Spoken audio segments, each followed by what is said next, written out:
Shalom saudaraku yang Tuhan kasih.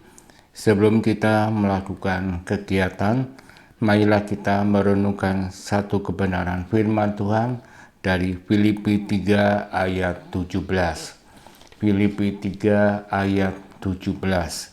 Firman Tuhan di ayat 17 berkata, "Saudara-saudara, ikutlah teladanku dan perhatikanlah mereka yang hidup sama seperti kami yang menjadi teladanmu." Saudaraku yang Tuhan kasih, berbicara tentang ayat ini. Ayat ini merupakan sebuah himbauan yang disampaikan oleh Paulus kepada jemaat Tuhan di kota Filipi. Jemaat Filipi merupakan jemaat yang suka memberi.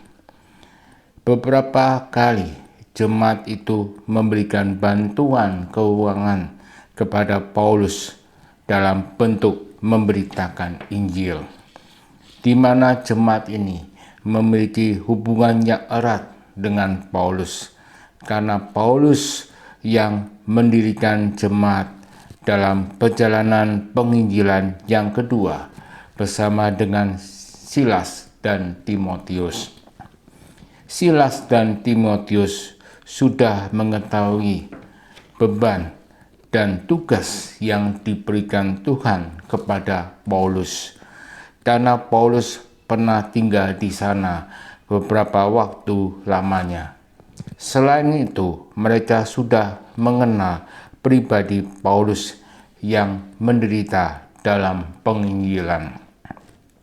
Saudaraku yang Tuhan kasih, dari ayat-ayat yang baru kita baca, kita dapat melihat bagaimana untuk mengikuti teladan seorang pemimpin memang tidak mudah.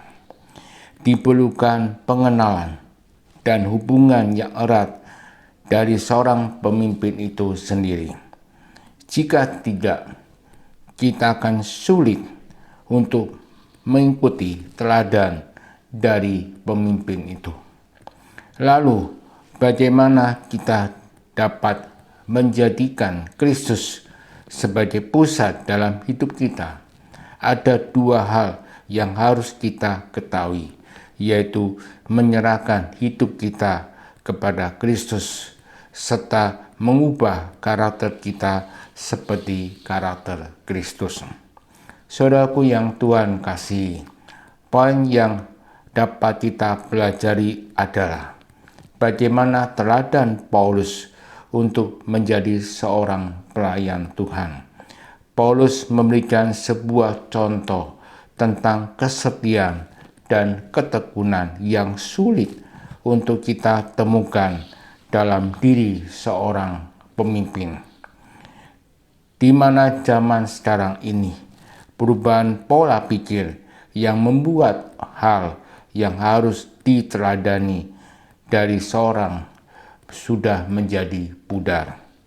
Saudaraku yang Tuhan kasih, bagaimana dengan hidup kita sekarang ini? Tuhan menginginkan kita agar kita dapat melihat bahwa Kristus sebagai pusat teladan yang utama, dan kita sendiri harus menjadi teladan bagi orang lain. Orang yang bisa menjadi teladan hanyalah orang yang hidupnya sungguh di dalam Tuhan. Saudaraku yang Tuhan kasih, sudahkah kita menjadi teladan bagi orang lain? Kiranya Tuhan menolong kita. Amin.